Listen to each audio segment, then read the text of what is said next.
واتهاي داوديال وادي سلامي waxaan joognaa aaska halkii loogu talagalay in lagu aaso maantay madaxweyne ku-xigeenka labaad ee dawladda Jubbaland Sultan Cabdiqaadir Xaaji Maxamed Luga Dheere kumanaan ama boqolaal ay raahdo shacabka ku dhaqan magaalada Kismaayo ayaa halkan maanta isugu yimid iyagoo doonaya in ay ka qayb qaataan aaska ambulance-kaas ayuu mid ka saaran yahay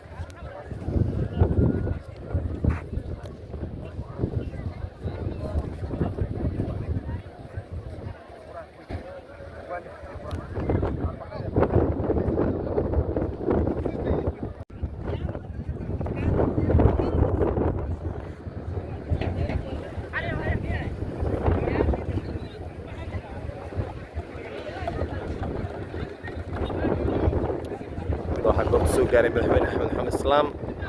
qoladii la socotay ayaa hadda soo gaartay halkan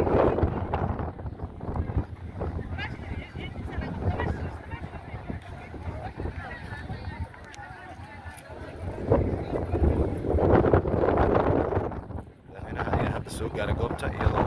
daqiiqado kadibna salaada janaasada halkan lagu dukan doono kadibna halkan ayaa lagu aasi doonaa qabuuraha Baar Caleen magaalada Kismaayo ayaa lagu aasi doonaa madaxweyne ku-xigeenka labaad ee dawladda Jubbaland Sultan Cabdiqaadir Xaaji Maxamed Luga Dheere Allah u naxariisto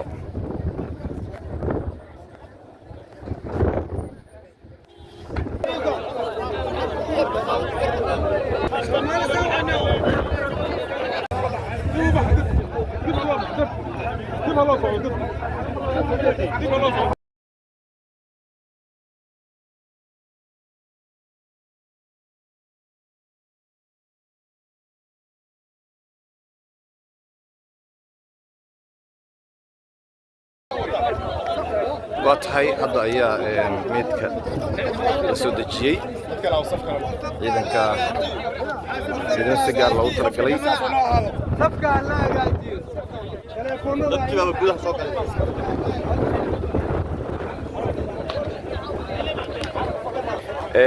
dadkan aad u jeedaan ayaa maanta isugu soo baxay halkan si ay markaa salaada janaasada ugu ogaan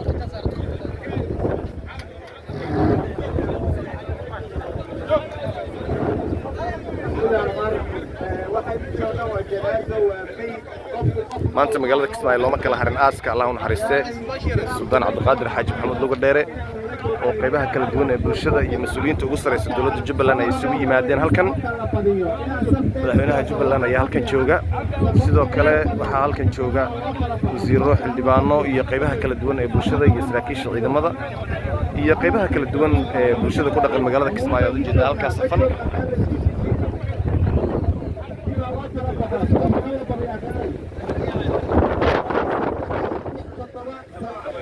halkan waxaa safaf dhaadheer ku jira wasiirro iyo xildhibaano ka tirsan dawladda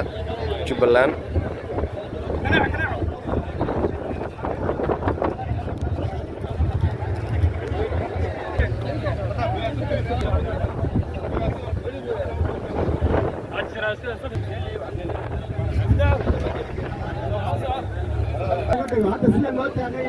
هاي تليها قيبت بوليس gobolka ayaa sidoo kale goobta jooga oo qayb ka ah mas'uuliyiinta maanta halkan amniga sugaya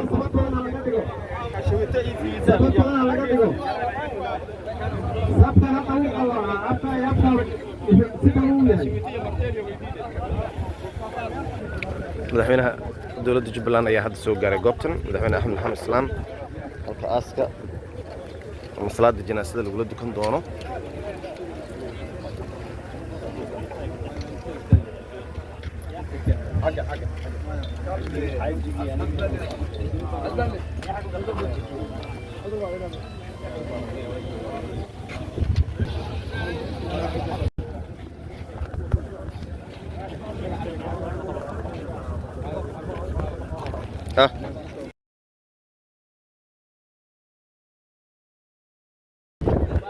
hadda ayaa loo sii wadaa qaybta aaska ama qabrigii loogu talagalay